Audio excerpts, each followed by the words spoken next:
Selamat datang di Eco Talk. Ini edisi ke-6 ya. Dengan temanya relevansi pendidikan tinggi dan minat hacking. Kita di sini kebetulan ada hostnya dengan saya. Mungkin ini agak asing ya mungkin. Jadi maafkan sebelumnya. Mungkin perkenalan dulu ya. Jadi aku Berlino Prandi. Aku VP of Engineering Kitabisa. Mungkin background-nya dan profesinya agak-agak kurang nyambung ya dengan teman-teman sekalian atau dengan narasumbernya nanti. Jadi maafkan banget. Dan di sini juga ditemani sama Om Hero ya kan. Mungkin udah pada kenal semua ya kan. Dan kita di sini juga ada 3 pemateri ya narasumbernya dengan Mas Mulyadi, yang kedua Kang Roni, dan yang ketiga Mas Arief ya. Mas Arief udah ada ya di sini ya. Hadir. Ya, udah ada kok. Ya udah. Ada Dedi juga, Bel. Ada siapa? Oh iya, ada Mas Dedi. Iya, betul. Ada Kang Dedi juga. Ya. Untuk mempersingkat waktu, kita mulai aja. Semua ininya narasumbernya juga ada hadir. Mas Hero?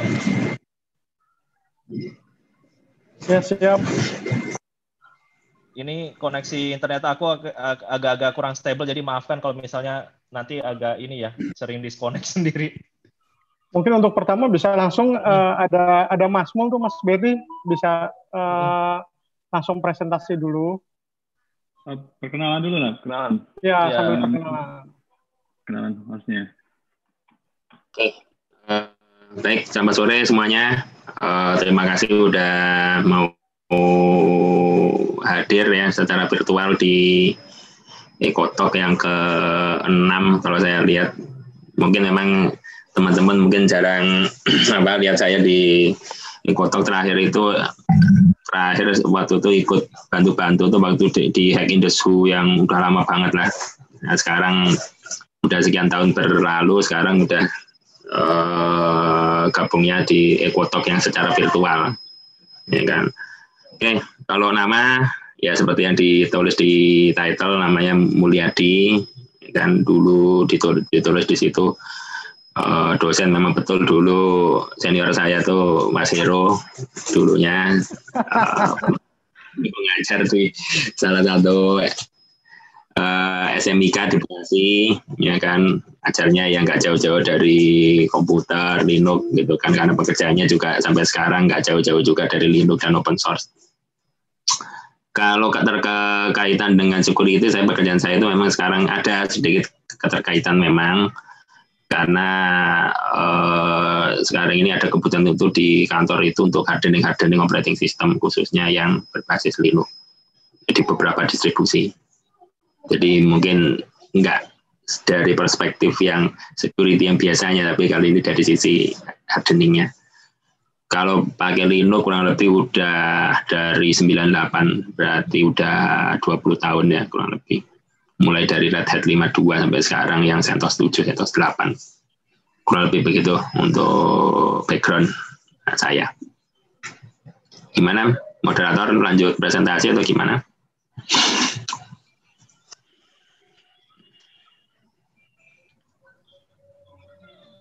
Boleh lanjut, nggak apa-apa Mas Mul. Lanjut ya. Benar, ini mau nge-show apa nih? Share screen. Ada nih share screen. Maaf, ini agak gaptek. Oh ini. Karena pakai Windows yang Mas Mul, jadi gaptek Mas Mul. Kelihatan semuanya? Moga-moga kelihatan ya.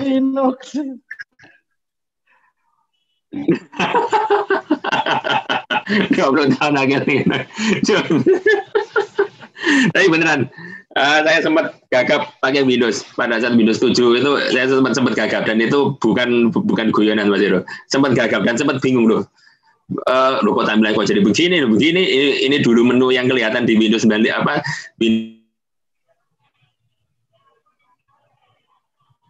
Windows 98 dan 95 sekarang ke posisi sebelah mana beneran, tapi sempat bingung. Ya, tapi itu saya talk ya. Oke teman-teman, di Daulat ya, bukan saya punya ide di Daulat teman-teman. Itu katanya tuh ada inilah ide bagaimana kalau dibahas kali ini nggak melulu hackingnya, tapi gimana kalau yang mau diobrolin itu hubungan antara pendidikan tinggi itu dengan relevansinya itu dengan minat hacking. Yang dimaksud minat hacking di sini ini sebenarnya lebih spesifik itu pada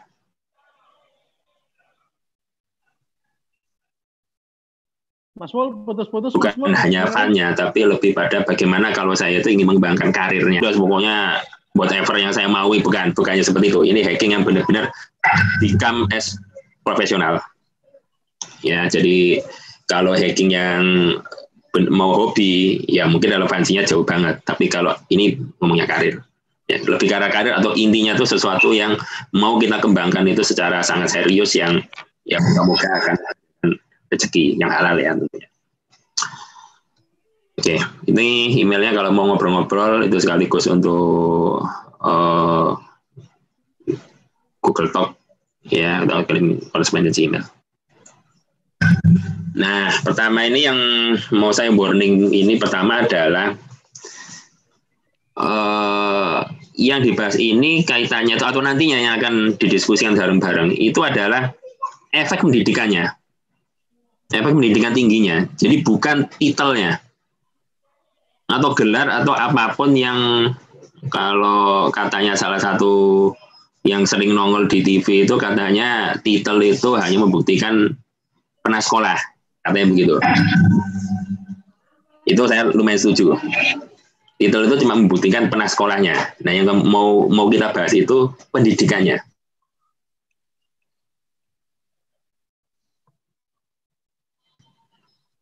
Ya, pada menuju karirnya. Jadi bukan titel. Jadi dilihat ini bukan membahas apakah titel sarjana komputer itu ngefek. Apakah titel misalkan katakanlah mentok PhD komputer itu ngefek, bukan di situnya. Tapi apakah yang saya pelajari itu saat S1 komputer itu ngefek enggak? Nah, itu yang mau sedikit diulik lah. Memang kalau sampai dalam sekali mungkin akan sulit ya. Oke ya, itu warning yang awalnya. Jadi kalau sampai dengan protes, loh, kok kayaknya banyak hacker kok yang nggak sarjana komputer kok baik-baik aja? Ya kan tadi itu, karena yang bahas bukan titelnya.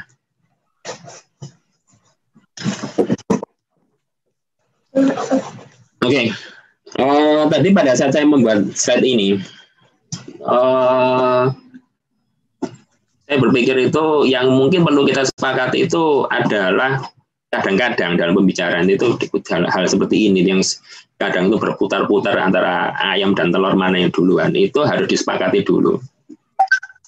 Kalau kita bicara hacking, itu atau information security secara umum, itu yang mau kita sorot duluan itu cara berpikirnya dulu, cara berpikirnya, metodologinya.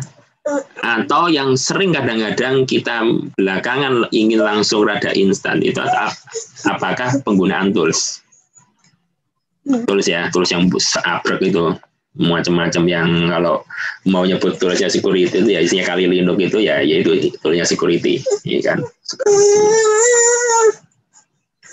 Lalu yang kedua yang hampir berbarengan dengan itu harus dipahami juga bahwa disepakati juga pendidikan tinggi itu yang mau dibentuk itu apa?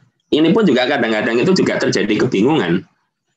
Kita mau belajar di perguruan tinggi itu membentuk cara berpikirnya, belajar rumusnya, teorinya, belajar cara programnya, atau ya pokoknya cuma langsung endingnya langsung pada selai kertas itu. Ya karena itu coba direnungkan dulu sebentar. Karena ini kadang-kadang yang bahkan mungkin saya pun mungkin pada saat awal-awal sekolah mungkin ya terjadi kebingungan, ya kan. Tapi kalau itu sudah jelas, nah itulah nanti kuncinya. Kita beri waktu untuk beberapa detik dulu lah, merenung dulu sebentar, ya kan. Jadi kita tuh mau mendudukkan kita bersekolah pendidikan tinggi itu sebenarnya bukan hanya sekolah pendidikan tinggi sih, sebenarnya pada saat TK pun mulai TK kita itu mau apa yang kita capai itu berpikirnya konsep berpikirnya sebagai fundamentalnya atau toolsnya Tulusnya itu ya kalau SD itu mungkin ya, misalkan apakah kita mau bermain bola, ya bolanya tendang-tendang, atau kita mau pikir bola itu bermain bola itu mendidik teamwork. Nah demikian juga dengan hacking, mirip-mirip. Ya moga-moga udah ada ketemu jawaban ya. Mestinya ketemu jawaban karena pada akhirnya kita akan tahu kok jawabannya itu. Yang mestinya sih moga-moga sepakatnya seperti ini.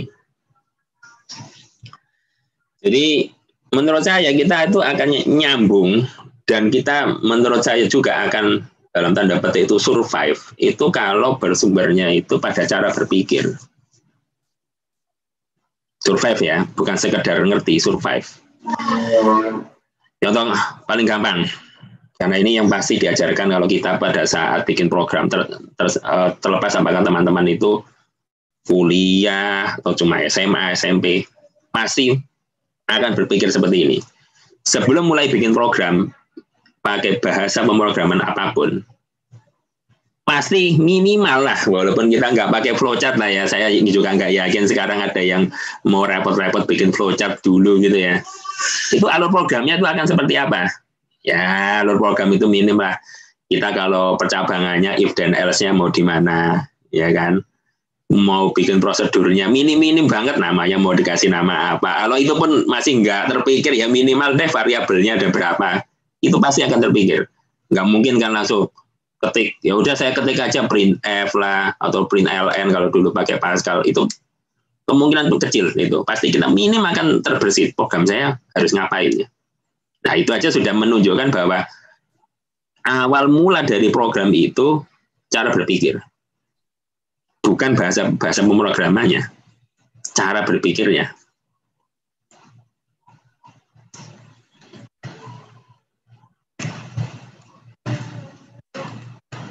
Nah, hacking itu juga mirip. Coba tanya Mas Hero dan nanti kalau pas offline. Mas Hero itu kalau hacking, nggak mungkin tiba-tiba misalkan katakanlah lockpicking aja deh. Apa mungkin langsung tiba-tiba Mas Hero itu langsung masukin alatnya, langsung udah nggak pakai mikir itu gemboknya model apa, nggak mungkin. Pasti dipikir dulu, minim lah sebentar terlintas di kepalanya, ini gemboknya ini model apa ya, masuknya ini harus sedalam apa ya, puternya di mana, pasti mikir. Jadi yang kelihatannya remeh pun lockpicking atau apa, pasti itu ada proses berpikir. Atau kalau kita yang paling sering lah ya, hacking itu awalnya kan biasanya dimulai dengan pemetaan, reconnaissance, nah kalau saya nggak salah istilahnya. Dan yang tool paling populer untuk dipakai itu Nmap. Jalanin Nmap ya juga nggak mungkin kan langsung angkat, ya pokoknya saya nggak mau mikir lah, saya jalanin Nmap, peduli amat hasilnya kayak apa, nggak mungkin. Ya kan? Pasti dia ada proses berpikirnya. Oh ya Nmap, saya mau jalanin minim, oh saya mau nembak ke subnet berapa sih, ya kan? Ke IP-nya berapa sih? Yang mau saya scan itu port berapa sih? Apa port 80 kalau kita mau ngecek ada web server yang aktif, atau 443, atau kita mau mendeteksi SSH, pasti kami, oh ya SSH itu port berapa ya? Oh ya 22. Pasti akan terjadi proses begitu. Belum termasuk kita menginterpretasi hasilnya nanti seperti apa dan harus diapain terhadap hasil itu. Jadi toolnya ya cuma membantu aja, sebenarnya membantu supaya kita nggak melakukan itu manual. Bisa dibayangkan kalau manual misalkan pakai programming lah ya, mungkin sama tapi lebih cepat, tapi tetap ada prosesnya. Nah ini pertanyaan yang paling sering menjadi pentungan ke kepala begitu ngomongin hal seperti ini. Loh sebentar gitu kan mesti kita ngomong. Nah itu pendirinya Facebook kayaknya seingat saya drop out kuliah. Seingat saya dari Harvard yang kalau nggak salah ya, di filmnya Social Network itu. Loh kok bisa bikin Facebook? Apalagi Bill Gates, seingat saya malah drop out-nya itu lebih awal lagi, atau jangan lupa saya nggak kuliah. Bikin Microsoft, loh kok bisa? Gitu kan. Nah terus begitu seringkali kalau disodori fakta seperti ini langsung galau, mikir lagi, iya kayaknya nggak perlu kuliah, nggak perlu kuliah, galau, gitu kan, wah kayaknya memang kayaknya kalau nyontoh Mark Zuckerberg nggak usah deh, gitu kan, nggak usah deh, gitu kan, hajar aja dah langsung bikin startup atau apalah yang terpikir dalam kepala saya gitu kan, nanti sisanya baca buku sendirilah atau apalah gitu lah ya, tanya teman atau tanya ke, kalau zaman sekarang tanyanya ke Stack Overflow atau Quora, pokoknya nanti codingnya copas deh gitu kan, apa betul begitu gitu kan. Nah, walaupun kita nggak bisa menafikan bahwa ada orang-orang sukses extraordinary seperti Mark Zuckerberg, tapi itu berapa persen, iya kan?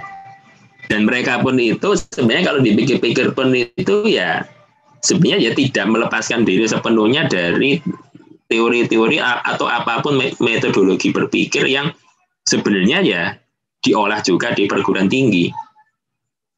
Nah sisanya menggunakan kendaraan perguruan tinggi untuk ya tadi itu pelatih ke tingkat yang lebih tinggi lagi, ya kan? Tapi kita nggak akan membahas terlalu jauh dulu karena kalau menghubungkan dengan persentase sukses atau enggaknya itu memang banyak faktor ya. Bisa aja orang itu memang basicnya seperti Mark Zuckerberg dengan sedikit campuran juga keberuntungan, ada pemodal yang kuat juga sukses gitu kan. Tapi ada juga yang memang pintar sekali sudah PhD tapi nyoba bikin startup gagal mulu gitu kan, ujungnya balik lagi jadi riset. Nah itu udah banyak faktor X ya. So kita mulai dengan permasalahan pertama untuk mengkaitkan dengan perguruan tinggi, yaitu saya itu mau kuliah tapi program studinya itu yang relevan sama hacking, ada nggak sih sebenarnya perguruan tinggi itu? Pengamatan beberapa kurikulum sebenarnya pada saat teman saya dan teman-teman membuat materi ini nyata ada. Cuma tadi saya sempat mikir apa saya sebutin ya, tapi kekhawatiran nanti kayak setengahnya kayak marketing gitu ya. Tapi saya bisa pastikan ada beberapa perguruan tinggi itu yang bukan hanya menyisipkan mata kuliah, tapi jurusannya memang ada. Biasanya sih namanya sih macam-macam ya, ada yang cyber security lah, yang memang information security lah, macam-macam ada. Tapi yang paling penting kalau kita ingin mengembangkan diri itu adalah, terutama di perguruan tinggi itu, cermati dulu kurikulumnya. Cermati dulu kurikulumnya, seberapa banyak SKS yang memang ditawarkan terkait program-program yang sangat spesifik, terutama security. Misalkan katakanlah yang misalkan untuk membahas, misalkan untuk ini hanya permisalan ya, terkait pemrograman secara secure berapa SKS, terus misalkan web security berapa SKS, itu bisa dilihat. Kalau kalau semakin banyak yang spesifik ya tentunya logikanya semakin bagus, karena artinya memang program studi ini dari awal memang dirancang untuk mengarahkan teman-teman itu yang terutama yang mau memutuskan perguruan tinggi itu memang cocok dan bisa mengembangkan diri gitu kan. Cuma repotnya dari pengamatan sekilas juga ternyata belum banyak yang menawarkan program studi seperti ini yang spesifik sekali ya itu. Sehingga jadilah lalu kita seringnya kepentoknya pada oke lah ya, salah satu kampus negeri ternama lah ya di Depok, itu kan salah satu yang favorit ya, bukan rahasia lagi ya kan. Tapi mungkin setelah diamat-amatin menurut teman-teman nggak ada atau kalaupun ada kurang, terus gimana?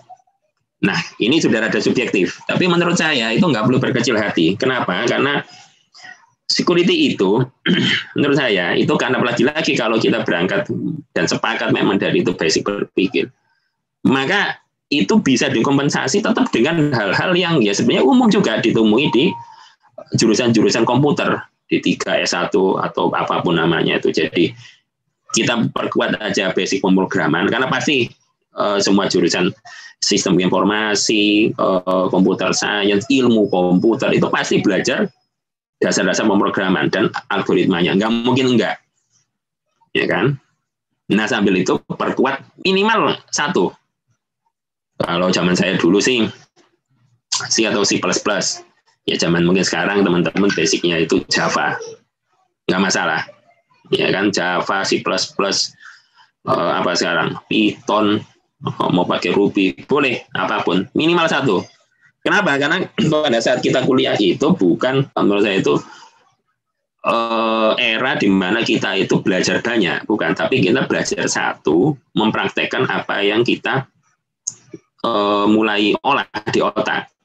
Karena kalau banyak kita belajar programming language yang ada, itu bukannya menerapkan algoritma jadi program, tapi yang ada belajar programnya. Kebalik jadinya.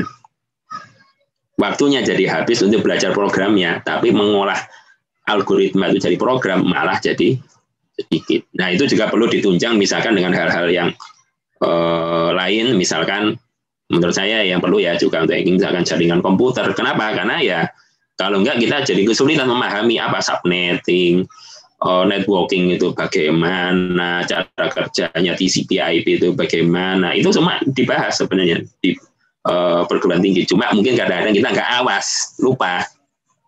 Baru setelah mungkin disimak lagi, ya dulu kayak pernah tuh dibahas. Lah kenapa kok nggak ini ya, kok kelewatan ya, itulah karena mungkin kita kurang ingat. Lalu database itu juga perlu.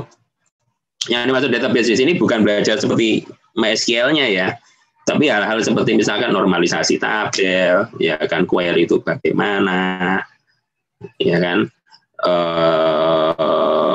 jenis-jenis field dan seterusnya. Itu yang dimaksud.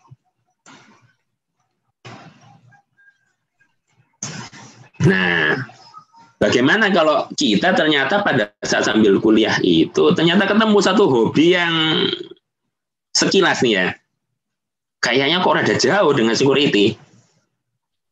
Misalkan aja web programming sama PHP. Waduh, web programming sama PHP, mungkin kesannya kayak jauh banget gitu ya. Web programming sama PHP, sementara yang spektrum yang mau dituju itu information security, misalkan mau jadi pentester kayak Mas Hero, misalkan gitu kan. Nah, itu korelasinya gimana? Ya, satu-satu dulu. Jadi sebenarnya itu relevan sekali. Kenapa? Karena kita kalau di web security pada akhirnya itu ya harus tahu pemrosesan input itu, kalau terutama metode post sama get itu bagaimana. Nah itu kalau kita nggak pernah merasakan pemrogramannya, mengetahui basic mekanismenya itu diproses oleh PHP bagaimana, ya pasti akan sulit membayangkan.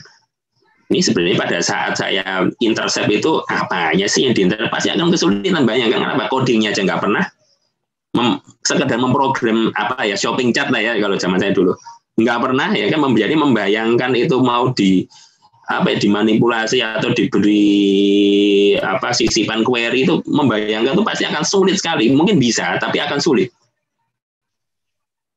Nah kalau punya basic itu, lalu itu ditambah untuk kemampuan, lalu kita tambah, oh berarti kalau saya berpikir dari cara sebaliknya untuk eksploitasi, mestinya relatif akan lebih mudah.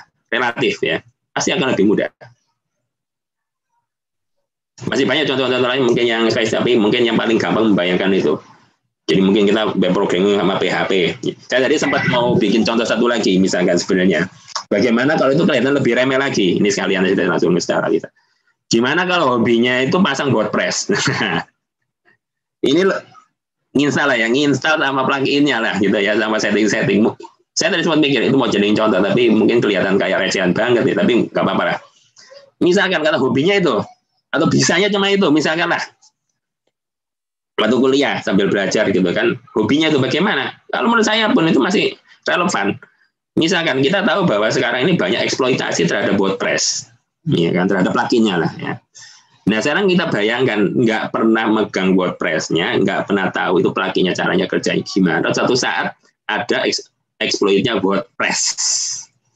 Kira-kira nih lebih cepat mana memahaminya antara orang yang minimal pernah install WordPress, minim banget lah ya, dengan orang yang bahkan mungkin namanya WordPress itu baru satu jam yang lalu mungkin baru tahu. Menurut saya pasti yang pernah menginstal, pasti yang pernah dia konfigurasi, pasti yang dia tahu, pasti akan lebih cepat. Bayangkan. Jadi jangan meremehkan sesuatu itu yang kita pelajari saat bangku kuliah mungkin. Itu dengan sesuatu itu kayaknya, ini kayaknya jauh banget. Enggak.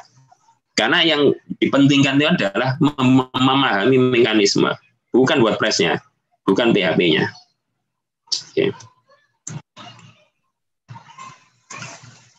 Nah, itu di sisi mahasiswanya. Sebenarnya ada masalah di sisi lain sebenarnya yang sebenarnya bukan hanya dialami, tapi sekarang kita melihat sisi lain ya. Jadi ini supaya baik yang berminat di belajarnya itu juga memahami bahwa sebenarnya masalah itu atau kendala atau tantangan itu sebenarnya juga dihadapi juga oleh yang mendidik, ya kan? Terus saya coba ingat-ingat itu kan, apa sih masalah yang paling generik ya? Kalau kita simpulkan masalah yang paling generik itu sebenarnya ya dua sebenarnya kalau buat saya. Pertama, information security itu gerakannya tuh menurut pengamatan saya itu sangat cepat sekali, sekali. Baru kemarin katakanlah kita tahu itu teknik itu bisa dieksploitasi, minggu depannya ada lagi yang baru, tekniknya benar-benar baru lagi, belajar lagi, gitu kan. Yang kemarin, udah obsolete dalam artian, ternyata udah diblok. Kalau cara itu kita pakai nggak mempan, jadi nyata belajar lagi, gerakannya seperti itu. Hari per hari, minggu per minggu. Yang mengakibatkan nomor 2 itu diperlukan riset itu terus-menerus. Nah, ini yang lebih sulit lagi karena artinya butuh konsistensi di sisi pengajarnya. Konsisten ya, jadi tidak perlu cepat, tapi konsisten. Ini yang repot karena teman-teman tahu bahwa pengajar itu sebenarnya urusannya bukan hanya mengajar, ada urusan akademis lain yang kadangkala memakan waktu lebih banyak dari ngajarnya. Ini kadang mungkin problem, tapi itu mungkin bahasan lain ya, atau ini mungkin yang nggak ada kaitannya making. Itu yang kadang-kadang menjadikan masalah tersendiri memang. Jadi teman-teman juga jangan cepat-cepat menghakimi kalau dosen saya ini kayaknya nggak update banget, belajar nggak sih? Mungkin dia niat belajar, tapi mungkin terhalang karena dia harus mengerjakan sesuatu yang tidak terkait langsung dengan mengajarnya itu. Ya. Nah, tapi di luar itu sebenarnya ada lagi sebenarnya hambatannya, itu lebih klasik lagi. Tapi kalau diomong karena udah klasik, ya udahlah ya, tahu sama tahu lah ya, udah banyak yang tahu kok ya. Itu yang lebih klasik lagi. Tapi daripada ketimbang banyak ngomongin masalahnya, saya juga mau ngomongin solusinya. Menurut saya, masalah yang paling klasik itu saat ini itu sudah bisa diatasi secara lumayan. Kenapa? Karena sumbernya, kalau dulu sumber ilmu itu kan buku. Kalau nggak buku tanya. Nah, kalau mentok dua-duanya udah angkat tangan. Nah, tapi sekarang untungnya dengan internet, sumbernya itu banyak, mulai gratis lagi ya. Kita nggak ngomong yang sumber berbayar ya, ngomong sumber gratis. Contoh aja lah yang udah eksis dari puluhan tahun, Prek misalnya. Itu lumayan kalau dijadikan sumber riset. Ya, jadi kita baca artikelnya, ada teknik eksploitasi begini, ini dari sisi pandang pelajar ya. Oke lah, mungkin dia nggak sempat nyobanya, tapi dia tahu, ini ada teknik seperti ini, dasar kerjanya seperti ini kenapa kok bisa dieksploitasi? Karena targetnya itu kelemahannya ini. Minim banget, kita bisa tahu tanpa perlu mengeluarkan banyak biaya. Tapi alangkah baiknya setelah baca itu, yang nggak berhenti dibaca, ada sisi oprekannya, artinya perlu setup lab. Lab pribadi lah, pakai komputer sendiri, ya kan, laptop sendiri, ya kan, dengan spek yang medium ya. Prosesor misalkan dual core atau 4 core lah, mungkin sekarang yang medium itu memori 4 GB, kita kombinasi dengan VirtualBox atau yang sekarang lebih majority misalkan Docker, kita bisa simulasikan network, ya kan. kita bisa simulasikan serang menyerang antara dua node atau lebih, udah lumayan, gitu kan, tanpa perlu harus invest komputer lebih dari satu, harus ada server, ini nggak perlu. Semua bisa disimulasikan di satu komputer, asal kita tahu caranya. Nah, ini yang komplementarinya, tapi juga sering juga jadi bahan diskusi. Sertifikasi, perlu nggak? Baik ini, maksudnya sertifikasi ini baik untuk yang mengajar maupun yang diajar muridnya. Kalau buat saya, kalau teman-teman arahnya memang untuk ke industri information security, buat saya perlu. Saya pun yang tidak strict di security aja, misalkan mencari sertifikasi untuk Linux. Jadi misalkan lah ya, katakanlah ya, ini hanya anekdot aja. Misal malamnya Iman, usahakan deh, misalkan cek deh. Atau yang kenapa? Karena sertifikasi itu bukan masalah untuk membuktikannya, tapi itu tolak ukur yang disepakati bersama. Nah, kalau kita tuh punya, menguasai tolak ukur itu, orang paling nggak gampang ngomongnya, oh ya betul nih, skillnya di sini karena punya sertifikasi ini. Lah bayangin kalau kita ngomongnya berbusa-busa banyak gitu kan, udah kita nggak punya apa, misalkan bikin paper atau apa, udah gitu nggak punya sertifikasi, terus membuktikan skillnya bagaimana? Akan lebih sulit. Tapi kalau kita punya sertifikasi ditandem dengan, ya syukur-syukur dengan gelar sarjana komputer atau sejenisnya, atau kita pasti akan lebih mudah bersaing. Sekali lagi memang ada pengecualian dari kasus-kasus seperti ini ya, bukan berarti tidak ada memang. Tapi sekali lagi itu persentasenya berapa persen dari yang umum terjadi.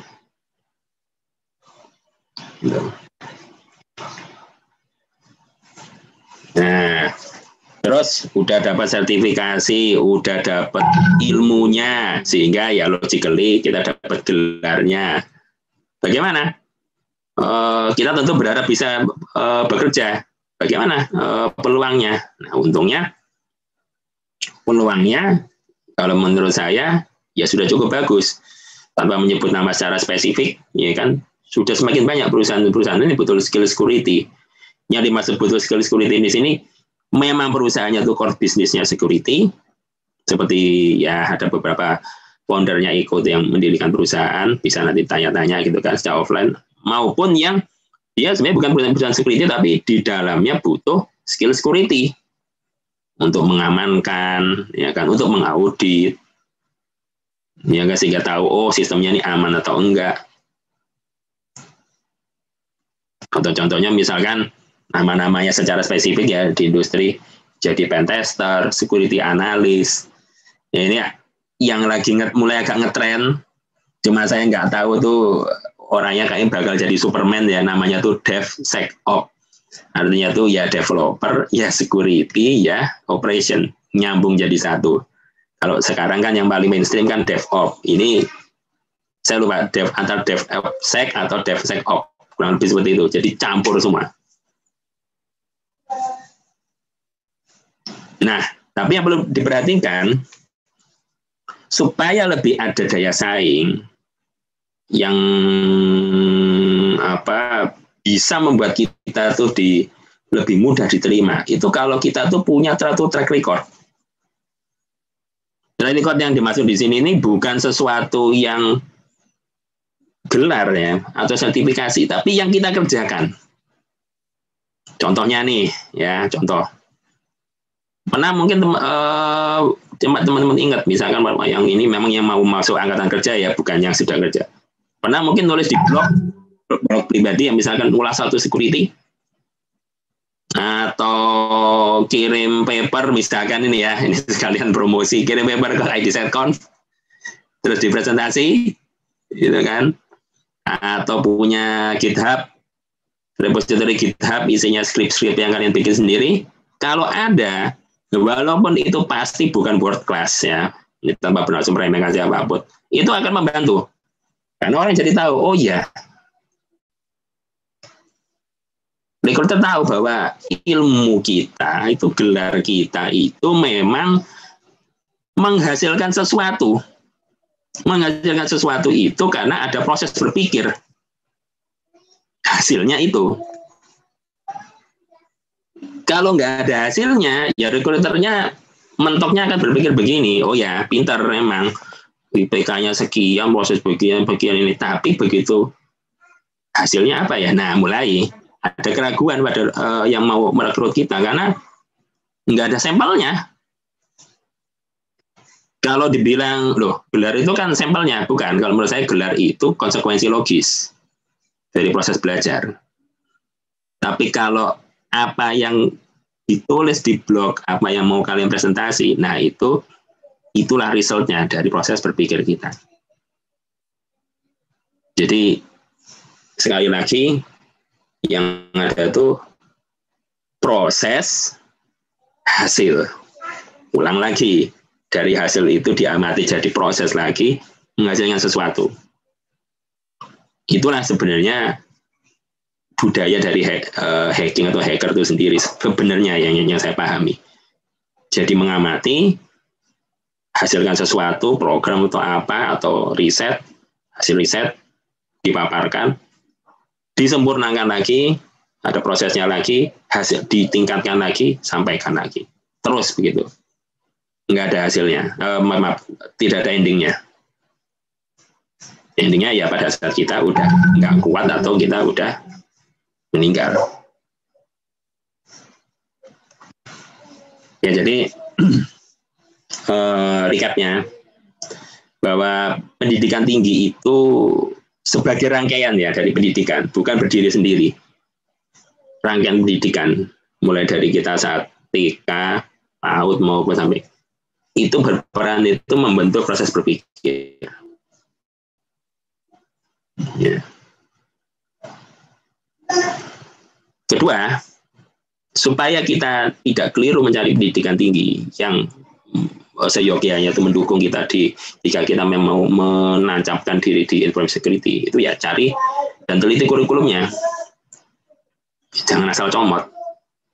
Jangan terpengaruh juga nama. Maksudnya begini, jangan terpengaruh misalkan saya udah cinta mati sama perguruan tinggi X misalkan, ya kan? Ya udah mau dia tawarkan apapun, pokoknya saya percaya bahwa itu akan mendukung saya di information security. Oh, jangan begitu. Diteliti kurikulum, kalau memang tidak cocok, ya jangan. Cari yang lebih sesuai.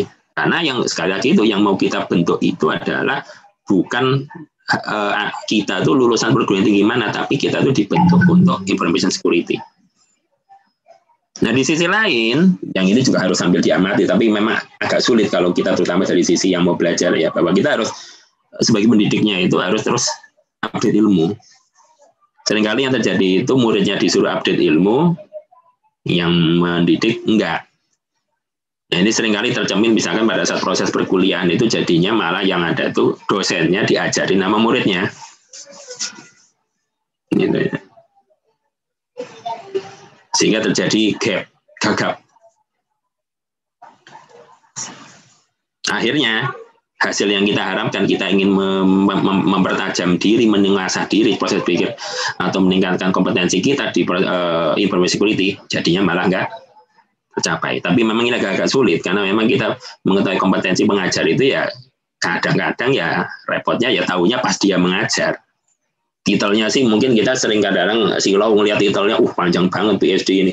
Begitu menyampaikan, loh kok ternyata kok bukan hanya masalah bahasa ya, tapi kok kayaknya kok nggak up to date ya ilmunya. Nah, baru kita ketahui. Nah, tapi itu mungkin udah konteksnya lain ya. Jadi selama kita udah meriset tempat kita belajar secara sesuai, selama kita udah memastikan itu mengajar itu memang masalah lain gitu kan, karena itu masih bisa sebenarnya dikompensasi dengan kita belajar mandiri, memanfaatkan fasilitas lab, e-learningnya ya kan. Nah, ini e-learningnya kadang-kadang paling menarik. Kenapa? Karena sekarang pada beberapa perguruan tinggi itu menyediakan materi-materi yang bisa diakses di perguruan tinggi, perpustakaan secara virtual, itu bisa diakses juga. Kemarin yang sempat dilihat itu adalah, maaf ya Mas Hiro ya, langsung nyebut aja ya, alma maternya Mas Hiro, itu kan, itu sempat kita cek itu ternyata sudah menawarkan information security. Itu cukup bagus. Saya coba salut. Karena memang ya itu belum banyak memang teman-teman. Tapi sudah ada. Jadi tidak perlu berpikir bahwa wah Indonesia ketinggalan. Saya kalau begitu kalau mau pendidikan tinggi sesuai harus keluar negeri, enggak. Itu saat ini sudah bukan suatu keharusan. Ya, dan pada akhirnya yang mantranya hacker itu adalah hacking itu proses. Makanya salah satu sertifikasi security yang sekarang lagi mainstream ngomong bahwa kalau gagal try again, try harder. Jadi bukannya stop tapi try harder, ya itu tadi, itu pengejawantahan dari bahwa itu proses. Try hardernya cukup 2 kata tapi cukup bermakna, try harder. Gagal lagi, try harder lagi. Sampai akhirnya kita memahami bahwa oh ya, saya kemarin gagal di sini, gagal di sini, gagal di sini. Oh artinya yang benar itu prosesnya begini. Akhirnya kita memahami. Coba kalau hasilnya langsung kita tahu bahwa itu hasilnya A, ya nggak ada proses. Oke. Itu aja yang bisa saya sampaikan di presentasi ini. Nah, nantinya kita akan coba bahas sama-sama. Terima kasih sudah menyimak presentasi singkat saya. Jika ada kurang lebihnya, mohon maaf. Saya kembalikan ke moderator. Oke, terima kasih Mas Mul. Mungkin kita langsung ke Mas Dedi kali ya. Mas Dedi udah ada belum? Halo, Mas Ded.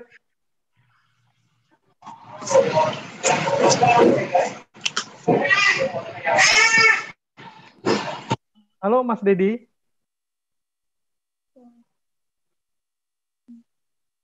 Mungkin Mas Berli, gimana Mas Berli?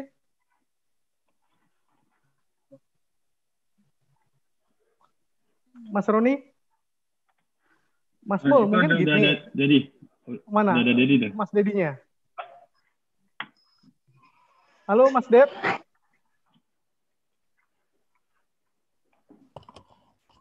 Iya, Mas, ya. Nah, itu Mas Dedi. Mas Dedi, tadi Mas Mul sudah banyak nyampein materi nih tentang relevansi antara hacking dengan perguruan tinggi, pendidikan tinggi. Mungkin Mas Dedi bisa ngasih pencerahan ya Mas Dedi tentang relevansi antara pendidikan tinggi dengan dunia hacking, Mas Dedi. Mas Dedi Aduh, kan saya mantan dosen juga nih. Nggak punya slide jadi. Nggak apa-apa lah, cerita-cerita lah. Silakan Mas Dedi. Ke Mas Roni aja dulu, Pak. Mas Roni dulu. Mas Roni, gimana Mas Roni? Baru nyampe soalnya pendidikan tinggi di AUSI ya Mas Roni. Pendidikan tinggi relevansinya dengan dunia hacking, Mas Roni? Ya ada 2 orang kolega saya di kantor itu, dia dari dia dari S1-nya, kalau di sini istilahnya bachelor di computer science, terus karena bachelornya dia honors, terus dia langsung ke PhD. Nah, waktu itu dia sudah dapat PhD, terus Mas Roni, suaranya agak nggak jelas, Mas. Oh gitu ya? Iya, Mas.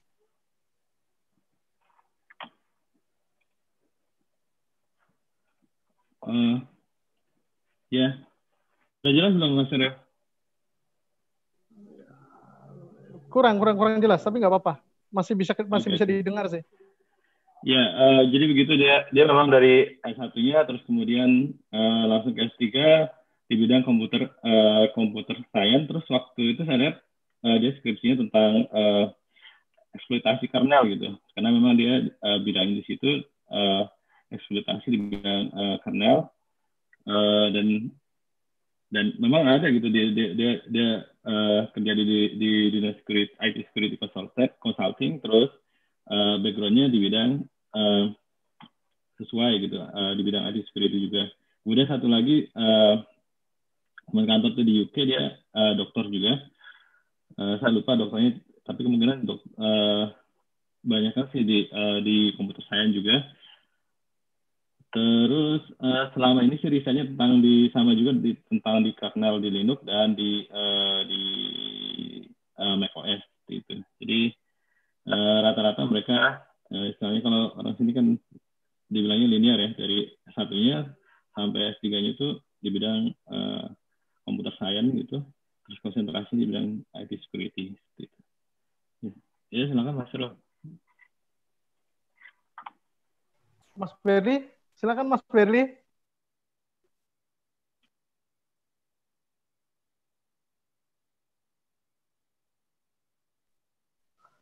Wah, nih saya ada satu pertanyaan nih buat Mas Mul nih, titipan nih Mas Mul. Dari anak saya. Nah, anak saya itu pengennya tuh nggak pakai kuliah. Dia pengennya udahlah ya. Saya ngambil training programming, saya ngambil training Linux, saya ngambil training security, terus saya kerja. Itu pola pikir kayak gitu itu salah atau enggak, Mas Mul? Begini, Mas Hero. Memang ini tadi repotnya, ini sebenarnya ini kalau dihubungkan sedikit tadi itu, ini memang terkait bahwa dengan memang saya memang menangkap ada memang mulai ada di orang-orang tertentu, kalangan tertentu. Kita nggak ngomong ya strata ekonomi atau apapun ya. Ada mulai seperti kehilangan kepercayaan terhadap perguruan tinggi. Itu memang saya rasakan sedikit-sedikit ya, tidak frontal tapi sedikit-sedikit ada. Kenapa? Karena itu yang sering disebut itu dengan apa ya, kurang terjadi link and match. Perguruan tinggi menghasilkan orang berpikir apa, industrinya ternyata enggak sama sekali membutuhkan seperti itu. Yang dibutuhkan yang lain. Sehingga lalu terjadi mindset, wah, nah kalau gitu buat apa saya keluarin uang, ya kan, 4 tahun, untuk selama 4 tahun ya, dan ini juga terlepas SPP-nya berapa ya. Terus ujung-ujungnya saya juga belajar sendiri dari nol. Nah, sehingga kalau seperti itu, saya menanggapi seperti itu, jawaban saya adalah tidak ada yang salah. Jika memang ada teman-teman yang berpikir masih tetap berpendirian, misalkan ya, karena setelah saya pribadi share atau tadi Mas Roni mengatakan bahwa ada temunya PS3 mungkin untuk mempertajam ilmunya, tapi teman-teman berpikir saya kayaknya kok nggak butuh pendidik ini. Buat saya itu tidak salah, ya kan? Tidak salah selama mengkompensasinya itu juga dengan belajar. Artinya ya terserah dengan ambil training, ya kan, rajin baca sumber-sumber di internet, dan juga tidak kalah pentingnya tuh praktis, karena praktis make perfect. Jadi bukan begini, mutu nggak kuliah, ya mutu nggak mau belajar, terus bermimpi bisa jadi expert, terus bikin startup. bukannya startup tapi start down yang ada, alias nyungsep kalau menurut saya itu. Jadi yang harus lagi-lagi yang jadi kalau menurut saya tidak salah selama ada alternatif. Kalau nggak kuliah terus ngapain? Selama itu ada di dalam benak kita dan kita eksekusi, karena kan orang tidak kuliah itu kadang, maaf nih, ini menyimpan itu kadang ya juga kadang ada kendala lain gitu kan, kendala finansial lah ya, seperti yang sering kita amati saudara-saudara kita. Terus bagaimana? Apakah masa depan mereka suram kalau nggak kuliah? Enggak suram. Nggak suram selama otaknya kreatif mencari cara lain. Yang cara lain itu pada hakikatnya kalau bisa memang masih seputar mengolah cara berpikirnya itu. Menurut saya itu tetap suatu cara yang baik. Sehingga kalau seperti itu, walaupun saya produk dari perguruan tinggi, saya tetap mengatakan bahwa itu tetap suatu pilihan yang baik dan harus dihormati. Gitu aja Mas Hero. Tapi mengenai sukses tidaknya, ya itu sesuatu yang hanya ditentukan yang di atas, tapi kita wajib ikhtiar. Nah, ikhtiarnya itu yang jalannya yang banyak. Oke, siap Mas. Itu aja Mas Heru kalau dari saya. Terima kasih Mas Mol. Mas Berli, silakan Mas Berli. Iya, maaf nih dari tadi keluar disconnect nih, sinyalnya agak kurang bagus di sini. Ke bawah hujan.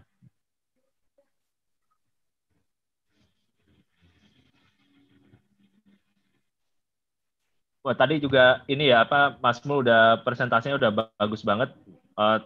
Thank you banget Mas Mul untuk ininya materi presentasinya. Untuk sama-sama, Mas. yang lain nih, ya untuk narasumber yang lain nih gimana nih? Ada tanggapannya nggak untuk yang berkaitan dengan tema kita sore ini? Terutama dari para praktisi yang kalau dari ininya pada ini ya dosen semua ya. Wah, ini udah mantan. Oh, udah mantan. Ya nggak apa-apa Mas, kalau misalnya masih juga justru bagus gitu kan. Yang udah veteran itu Mas Heru, saya cuma junior. Gimana dari para praktisi akademisi gimana nih, terutama untuk hambatannya ya, mungkin apa sih yang paling dirasain dari selama ini pengalamannya mengajar atau dari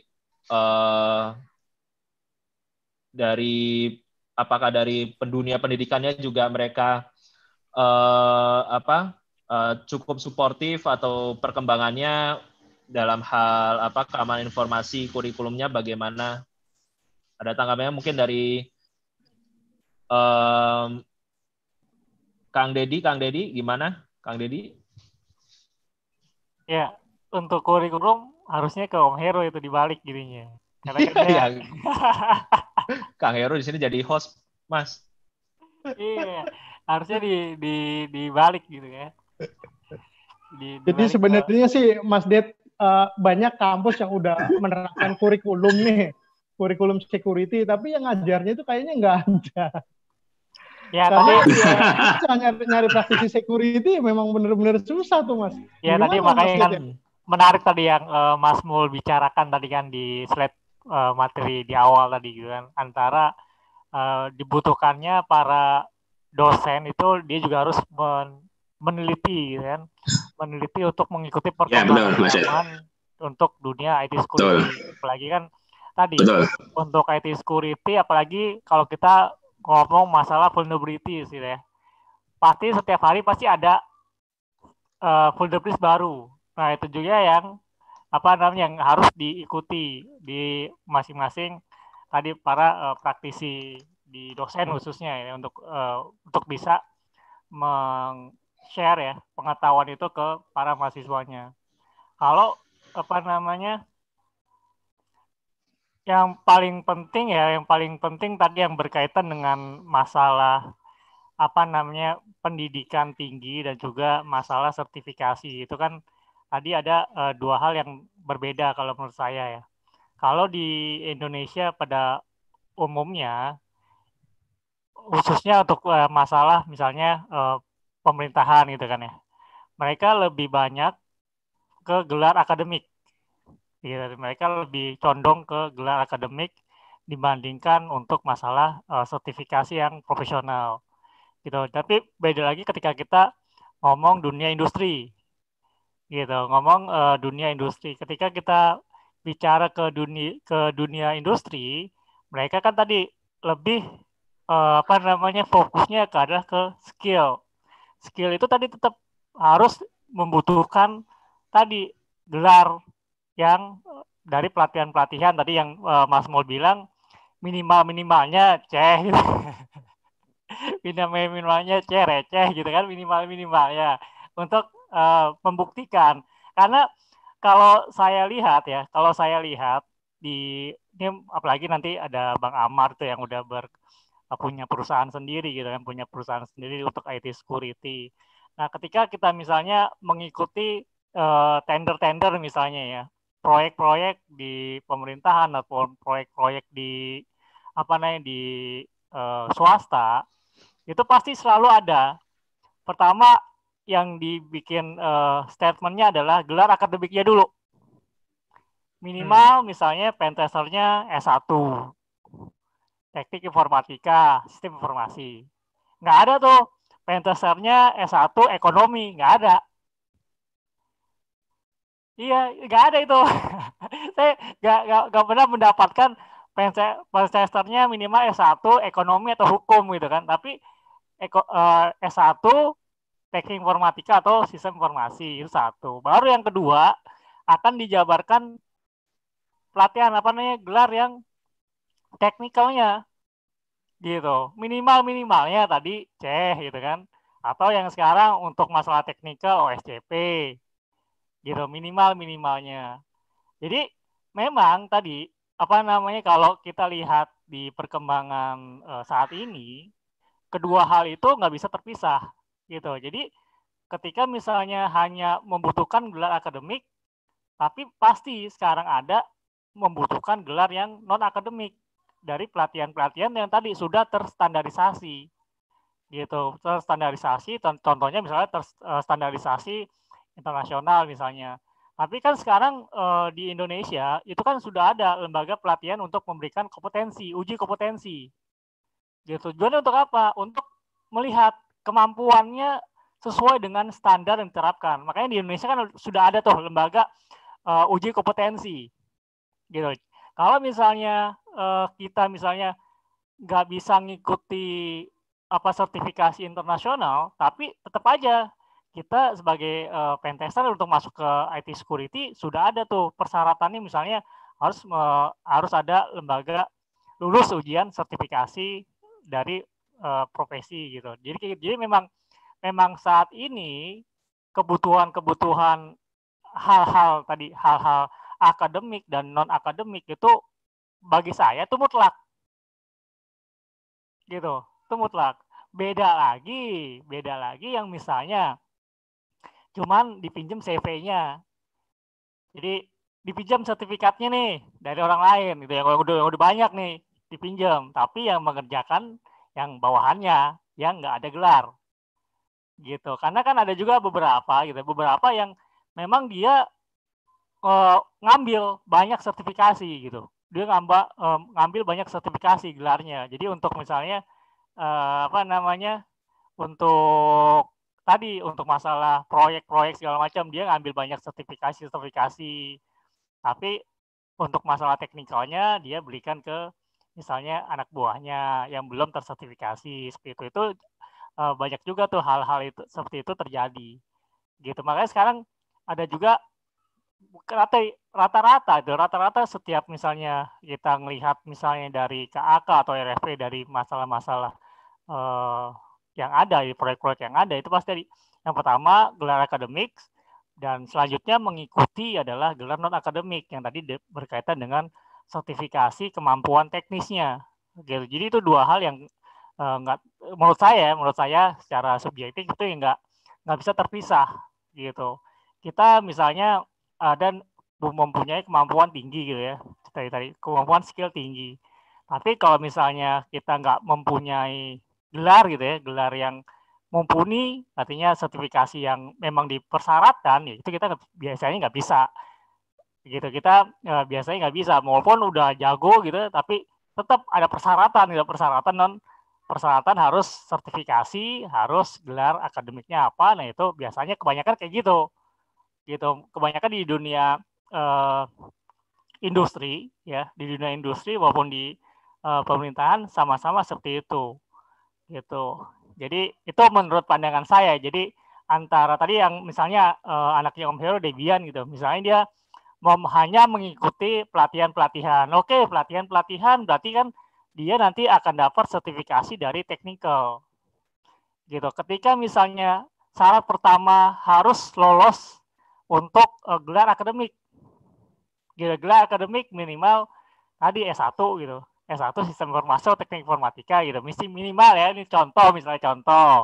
Walaupun tadi gelarnya banyak untuk masalah non teknikal yang non akademik gitu ya. Yang ya non akademik. Nah, itu bisa nggak lolos gitu. Bisa nggak lolos. Kenapa? Karena persyaratan pertama adalah saat ini di Indonesia adalah gelar akademik yang dilihat seperti itu. Itu menurut pandangan saya secara pribadi ya seperti itu. Gitu, Om Berli dan Om Hero.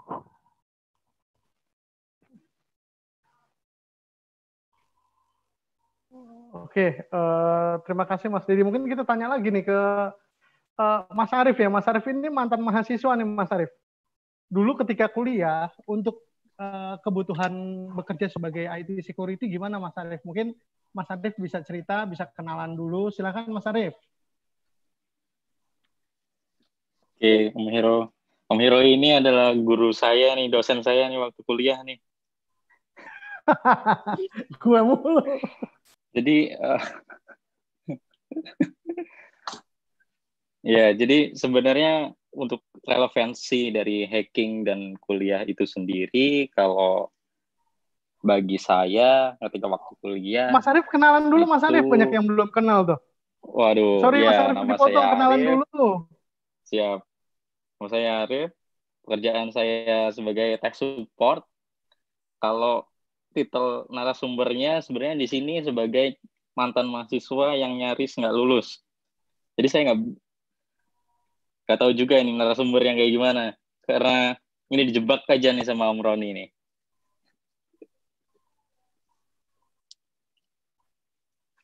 Oke, baik lagi relevansi soal hacking dengan perkuliahan tinggi di Indonesia. Bagi menurut saya sih kuliah itu sebenarnya penting untuk mendalami bagaimana belajar basic fundamental dari komputer itu sendiri.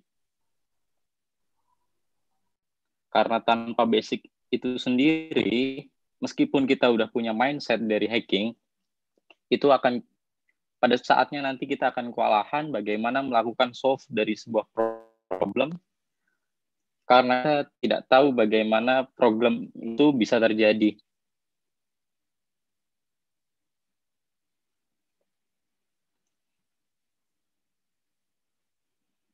Halo? Bisa dengar suara saya? Bisa Mas Arief. Bisa sekalian videonya Mas Arief, biar kelihatan. Halo? Iya, soalnya lagi hujan di sini. Mas Arief, videonya Mas Arief, biar peserta tahu Mas Arief.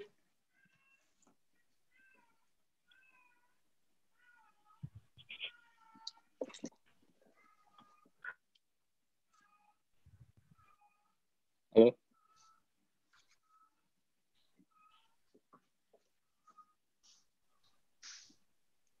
Ya, sorry, internetnya lagi lambat di sini, jadi untuk video juga suaranya nanti jadi patah-patah.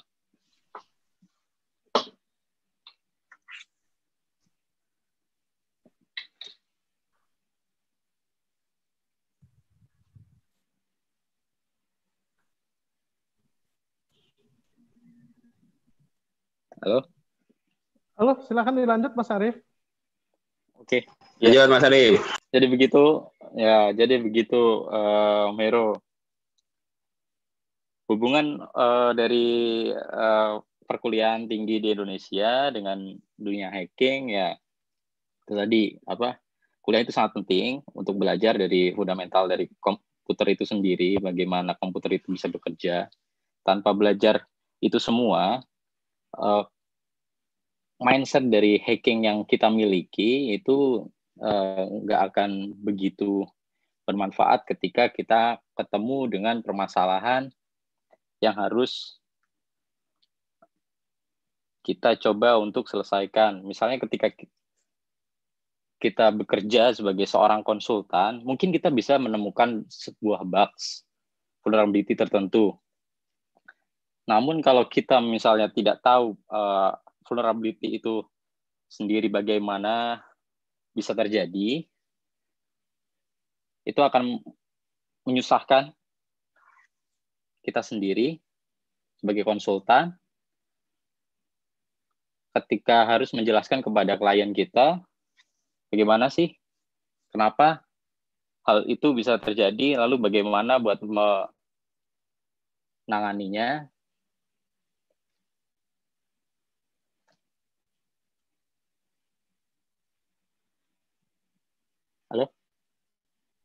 Iya, terus Mas Arif.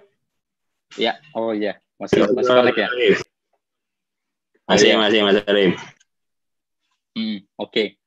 Ya kurang lebih seperti itu sih, Om Hero. Jadi sebagai mantan mahasiswa yang nyaris gagal lulus, sebenarnya kuliah itu penting.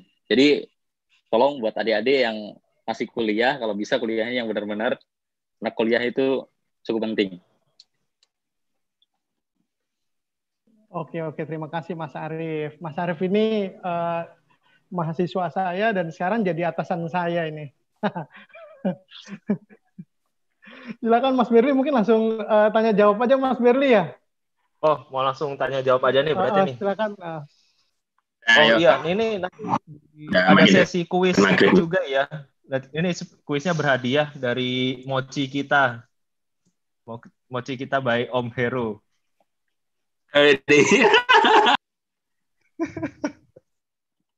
Wah. Biar menambah semangat ya kan. Nah, ini berarti langsung lanjut ke Q&A berarti ini ya. Iya, Mas Berli boleh. Ya, deh. Mumpung hostnya kalau yang lainnya udah ngadain ini. Ada Mas Roni, ada Mas Dedi. Ya, boleh. Dari apa? Para peserta ada yang mau bertanya. Ini pertanyaannya mau langsung di chat atau raise hand aja ya? Raise hand aja, Ber. Oke, raise hand aja. Silahkan. Kalau yang belum tahu raise hand itu ada di menunya ya.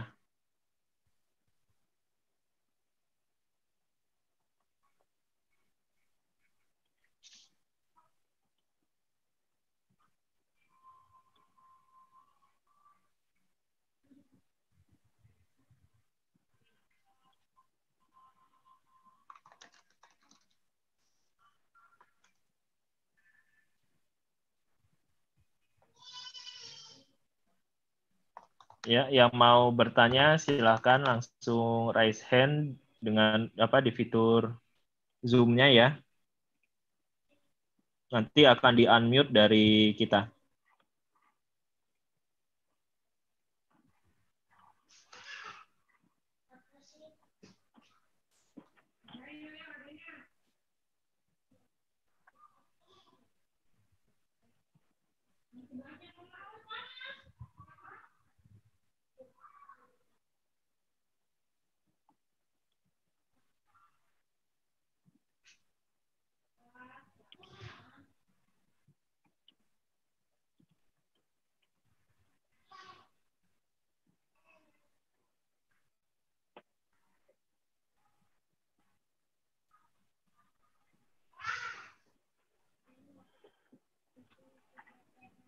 Atau ada yang mau menambahkan dari teman-teman semua?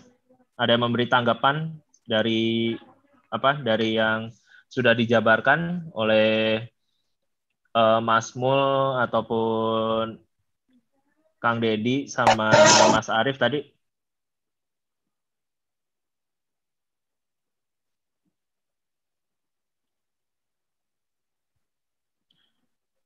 Kalau ingin bertanya atau menanggapi, silakan itu ya. Langsung ini udah kita buka unmute-nya, jadi bisa langsung bertanya.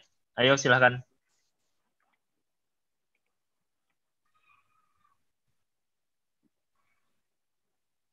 Wah tuh ya, dari Mas Digit udah nanya tuh di chat. Berat nggak sih Om tantangan jadi dosen mengajar bidang cyber security? Nah, ini berarti open question nih ke ini ya berarti ya. Soalnya tadi kata Mas Mul harus update terus. Oke. Berarti tantangannya apa nih kira-kira dari segi update knowledge-nya gimana supaya para pengajar ini supaya tetap update ya misalnya dengan pengetahuan di cyber security, terus jenis-jenis threat yang istilahnya makin hari makin bertambah banyak dan makin baru gitu kan. Gimana? Dari Mas Mul dulu kali ya? Yaudah, saya dulu deh. Saya dulu. Halo Pak Digit. Kalau tantangan jadi dosen, itu saya ingat, saya dulu pernah di satu perguruan tinggi swasta itu diamanahinya tuh ngajar pas security juga. Jadi bukan security sebagai menyisip di mata kuliah lain, maksudnya tapi ini benar mata kuliah. Waktu itu yang saya ingat, yang tantangan paling pertama itu sebenarnya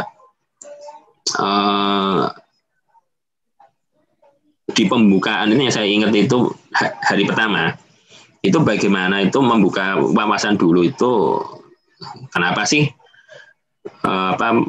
mata kuliah terkait security itu diperlukan.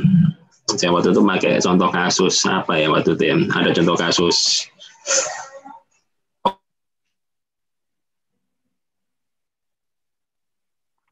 Wah, Mas Mul kayaknya internetnya kurang stabil ini. Agak jadi freeze. Halo, Mas Mul.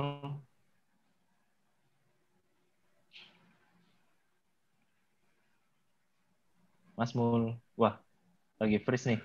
Mungkin bisa dilanjut dulu aja mungkin ke Mas Dedi.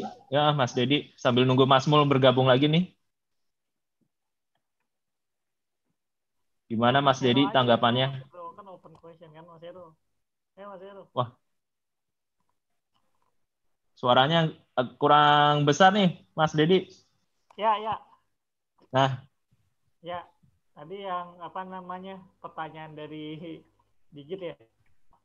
Yang berkaitan dengan tadi dosen ya, tantangan jadi dosen. Tadi kan tantangan paling utama dari dosen tadi kan selain tugas mengajar ya, ada juga tugas peneliti.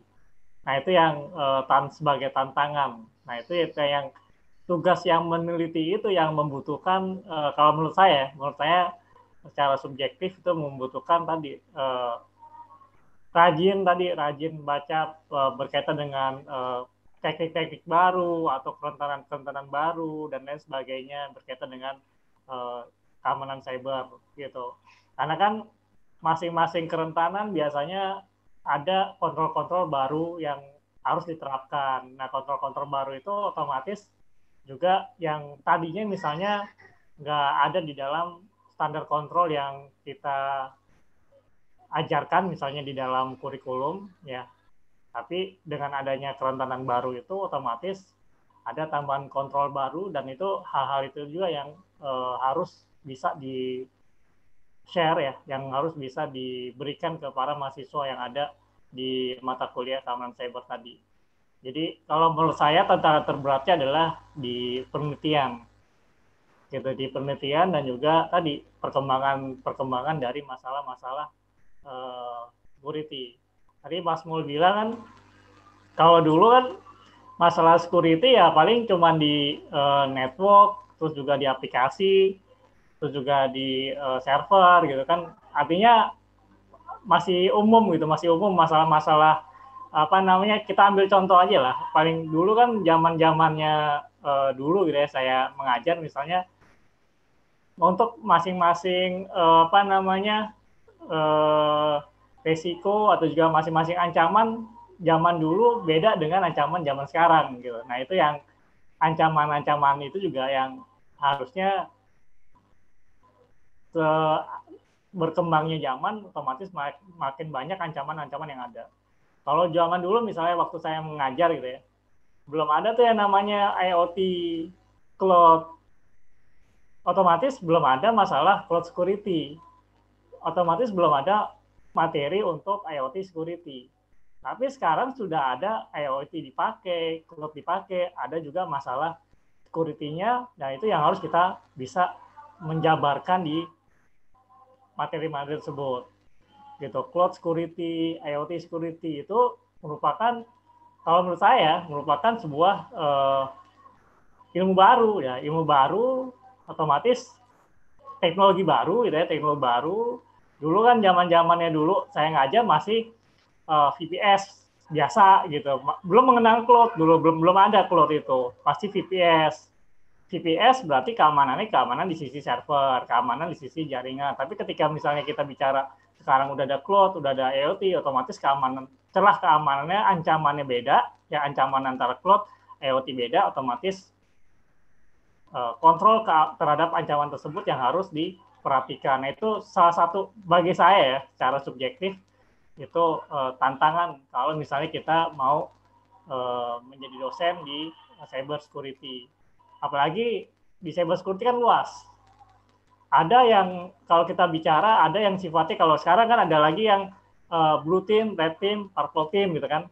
Nah itu masing-masing tahapan beda-beda juga kan antara blue team, red team. Nah kita mau ngajar yang mana nih? Gitu. Kita mau ngajar yang mana? Kita mau ngajar sebagai red team. Di red team ada banyak teknik-teknik serangan. Kita mau ngajar sebagai blue teamnya ada banyak lagi teknik serangan dan lain sebagainya. Nah itu yang dulu belum ada tuh blue team, red team. Dulu kan adanya apa namanya red hack, black hack gitu. Jadi kayak gitu-gitu tuh yang apa namanya salah satu contoh perbedaan, dan perbedaan itu yang makin berkembangnya zaman makin ada. Saat ini kan IoT cloud belum tentu di sekarang IoT cloud sama blockchain misalnya blockchain security. Tapi 5 tahun ke depan kita nggak tahu tuh masalah di security apalagi. Ada teknologi baru, jadi setiap ada teknologi itu pasti ada masalah keamanan. Karena setiap teknologi baru pasti memunculkan sebuah ancaman. Itu pasti kan. Setiap teknologi baru pasti ada ancamannya. Ancaman terhadap masalah security. Setiap ada ancaman pasti kita harus tahu kontrolnya apa terhadap ancaman itu. Nah itu yang harus terus diikuti oleh para dosen atau juga para pentester untuk bisa ya tadi mengikuti perkembangan zaman di dunia cyber security. Jadi itu kalau menurut saya tantangan terberatnya itu penelitian kalau saya.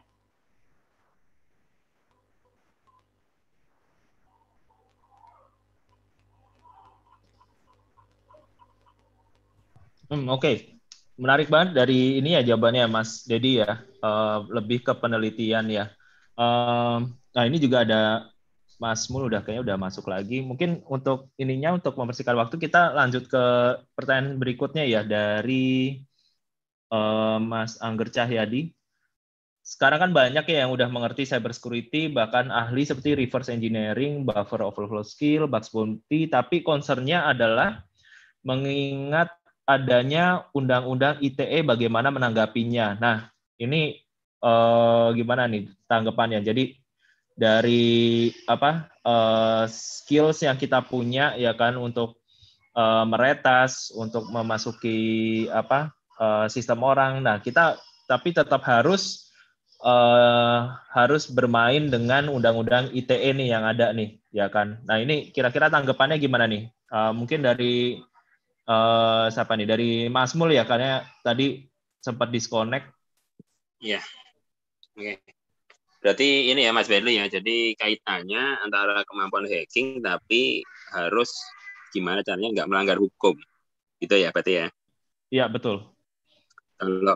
Kalau memang seperti itu, ini memang landscape baru kalau menurut saya. Jadi, dimana kalau dulu kita paling urusannya juga cuma sebelum ngetes lah ya, misalkan info dulu deh ke orangnya gitu kan. Maaf nih, saya boleh nggak ngetes ya, tapi tentunya yang nggak sesimpel itu ya.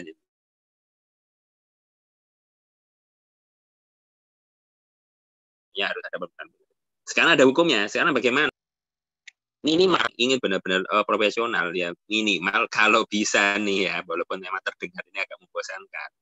Undang-undang ITE itu berarti mau nggak mau harus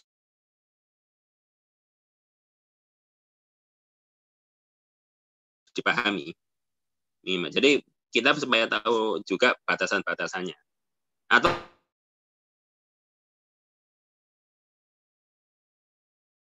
kalau minimal kita nggak katakanlah membaca yang sering kita dengar itu yang namanya ethical hacking. Sebenarnya ethical hacking itu gimana sih? Kalau menurut saya itu sebenarnya yang paling utama itu adalah ethical hacking itu berarti satu, bahwa pentesting atau apapun yang kita lakukan itu artinya terkoordinasi dengan yang mau kita tes. Jadi jangan terus atas nama kebebasan berpendapat, berbeda berekspresi, terus kita iseng-iseng meng-nmap misalkan network-nya per company, terus dengan berargumen, saya kan cuma nmap, gitu kan, lo kan nggak ngerusak ya. Itu perspektifnya situ gitu kan. Tapi perspektifnya secara undang-undang itu langkah awal menuju untuk satu pembobolan. Hati-hati, gitu kan ya. Atau misalkan, wah saya misalkan ini nih, udah lama ngasih info bahwa ini punya kelemahan, saya udah dicuekin 3 tahun, udah saya beber aja di luar, terus ada yang ngerusak, wah saya nggak tanggung jawab. Ya kalau menurut saya itu antara benar nggak benar. Jadi alangkah baiknya itu ada semacam coordinated disclosure. Nih, saya info dulu. Idenya begini, diulangi lagi, udah diinfokan untuk jadi CPE misalkan masih baru. Itu pun juga kalau bisa misalkan di suatu seminar, jadi tidak langsung ibaratnya tuh kayak dibuka lebar, apalagi diperdagangkan. Nah, kalau udah seperti itu, nah menurut saya aspek etikalnya atau bahkan cenderung melanggar hukumnya udah mulai banyak. Sekali lagi, ini memang lebih condong ke masalah hukum ya, jadi mungkin orang hukum yang harus lebih banyak menjawab. Tapi jika mau aman, ya seperti itu. Intinya kegiatan-kegiatan hacking apapun itu, kalau mau aman harus ada suatu koordinasi, harus ada suatu kontrak yang jelas. Kita batasan yang mau misalkan sebagai pentester, apa yang boleh di-hacking, apa yang boleh dites, apa yang tidak. Jika memang tidak ada satu perjanjian tertentu, ya jangan diutak-atik, gitu kan. Sekarang di internet udah banyak sandbox atau target-target praktis. Kalau memang mau latihan, pakai itu. Jangan atas nama latihan, lalu saya iseng-iseng mau nge-hack webnya misalkan Polri. Wah, ya kalaupun itu ada punya kelemahan pun nggak berarti membenarkan kita untuk coba-coba. Itu Mas Ferry menurut saya. Terima kasih. Oke, makasih Mas Mul atas jawabannya. Berarti ya emang seharusnya walaupun kita punya kemampuan untuk memasuki dan merusak, ya seenggaknya kita harus tetap ini ya mematuhi hukum, apalagi sekarang udah ada undang-undang ITE yang berlaku gitu ya Mas ya. Ya. Oke, kita lanjut ke pertanyaan berikutnya dari Tintin.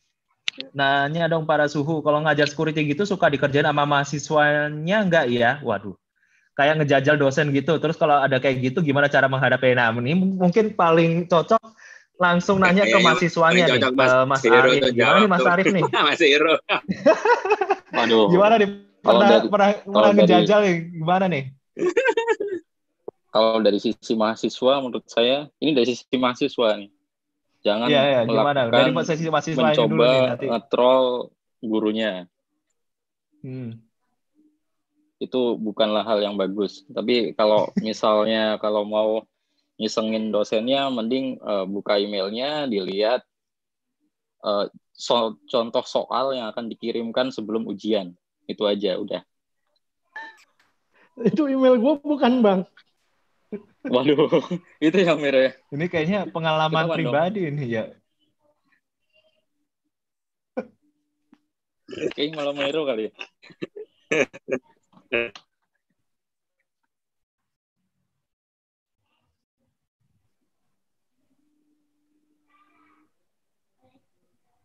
Jadi seperti itu, Berli. Oke, ya. Ini kalau dari dosennya gimana nih? Ada tanggapannya? Kayaknya harus coba nanya Mas Hero nih. Pernah nggak diisengin sama si Mas Arif nih? Kang Hero? Kayaknya sih nggak enak deh ngisengin. Pernah punya pengalamannya nggak? Kayaknya ya selama belajar sih oke-oke aja. Kalau dulu ya, ketika masih ngajar. Sekarang kan udah enggak, ini udah sekitar 2 tahun lah. Saya berhenti ngajar dan saya ikut sama Bang Amar. Gitu. Jadi dulu kalau ngajar ya security ya saya nge-create lab sendiri, bawa dari rumah, saya siapin dulu. Jadi ya bener-bener ya bikin simulasi hacking yang bener-bener real gitu. Kalau dulu, jadi ya memang dengan cara kayak gitu ya mahasiswanya lebih antusias lah untuk belajar. Jadi saya bawa bener-bener ya saya nge-create environment-nya gitu. Jadi saya bawa dari rumah. Kalau misal materinya ya misalnya ke network storage hacking, ya saya bawa storage gitu. Firmware-nya memang masih pakai firmware jadul, terus nanti di patch-nya kayak gimana, kayak gitu. Ketika belajar tentang wireless hacking ya saya bawa wirelessnya. Ketika tentang apa ya memang harus di-create. Jadi memang dosen itu harus punya ya punya bahan ngajar yang interaktif lah supaya mahasiswanya itu tertarik. Dan itu dulu, sekarang ya sudah tidak ngajar lagi, sudah fokus ke dunia industri aja gitu. Gitu Mas Berli.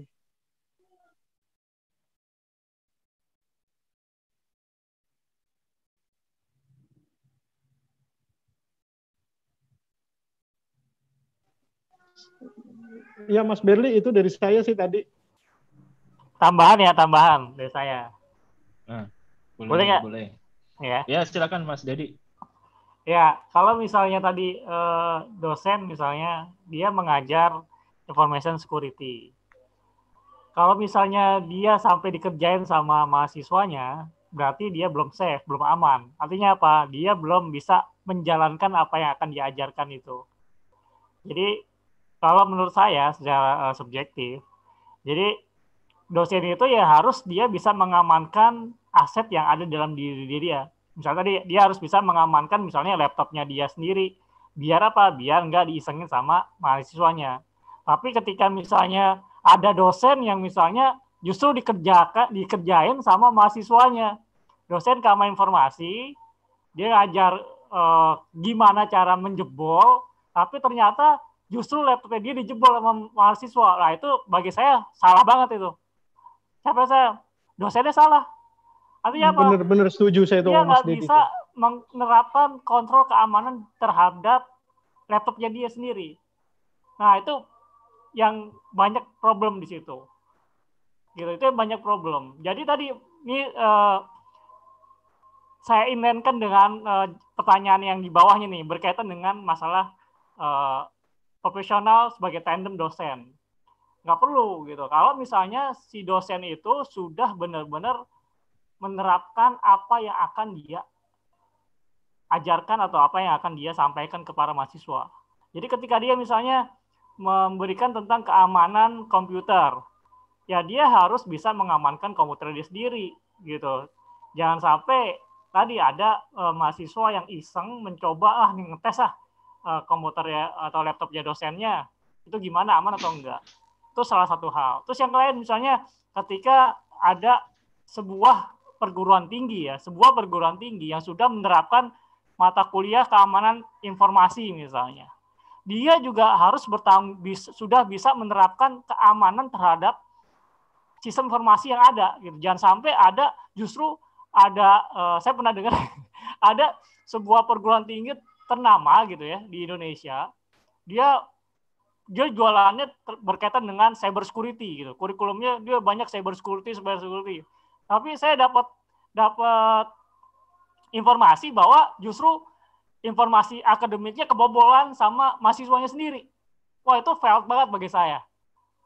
Gitu. Banyak kayak gitu. Nah, itu kalau misalnya kita mau misalnya sebagai dosen ya, keamanan informasi, otomatis kita harus bisa menerapkan kontrol terhadap keamanan informasi di aset-aset yang ada di dalam kita. Jangan sampai tadi kalau sampai dijebol sama mahasiswanya itu udah aib banget gitu kalau itu udah aib. Makanya itu juga para kampus misalnya perguruan tinggi yang udah misalnya ada sebuah keamanan informasi di mata kuliahnya atau di kurikulumnya itu juga harus bisa menerapkan. Ada juga misalnya kita sebagai security pen tester misalnya jangan sampai kita ngetes atau laptop kita kejebolan, kena virus, kena malware, ada juga tuh kayak gitu-gitu. Nah, itu yang hal-hal kayak gitu yang coba kita protect. Paling nggak ketika kita mau mengajarkan, kita harus bisa memprotek diri kita sendiri. Tapi kalau kita belum bisa memprotek diri kita, jangan kita jadi dosen gitu. Kalau kita belum bisa memprotek ya.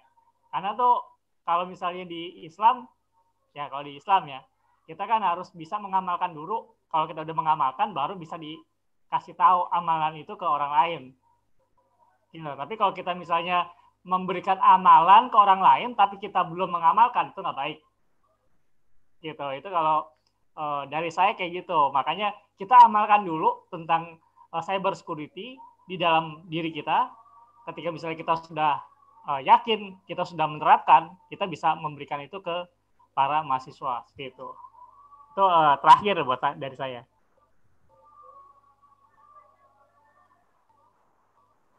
Mas Roni, Mas Berli, ini mau dilanjut apa gimana? Sudah mau maghrib, Mas Dedi? Udah maghrib di sini. Banyak. Udah maghrib. Kayaknya satu pertanyaan lagi bisa tuh Mas, habis itu mungkin bisa ditutup kali ya. Ada di chat.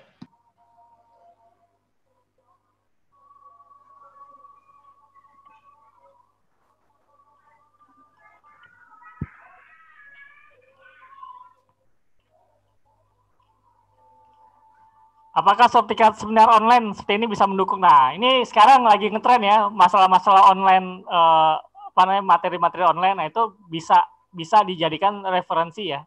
Bisa dijadikan referensi bahwa kita pernah mengikuti kegiatan Ehotalk gitu, itu bisa dijadikan bahan referensi dan itu bisa mendukung karena tadi kalau misalnya kita bicara ilmu pengetahuan nih salah satu cara kita untuk mendapatkan ilmu gitu kan. Nah, ini bisa dijadikan referensi sebagai track record, bisa dimasukkan ke CV gitu. Kalau menurut saya kayak gitu.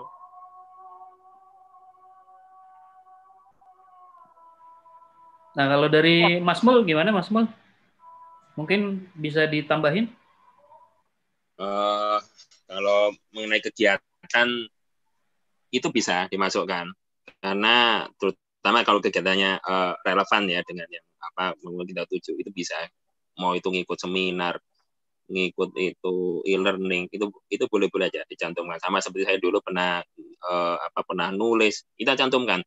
Makanya perlu sekali menata apa yang kita mau ikuti atau apa supaya itu inline, selaras dengan tujuan karir yang kita tuju. Jadi kita nggak buang waktu, nggak buang tenaga, bisa efisien. Itu aja sih jawabannya.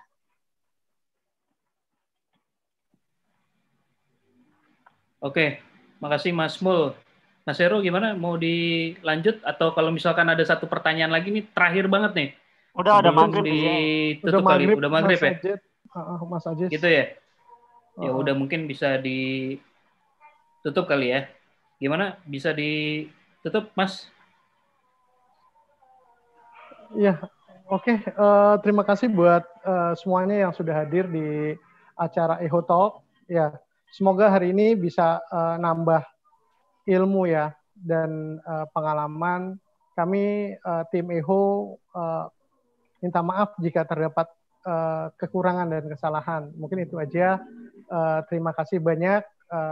Wassalamualaikum. Selamat sore. Waalaikumsalam. Terima kasih semuanya teman-teman juga. Terima kasih. Waalaikumsalam.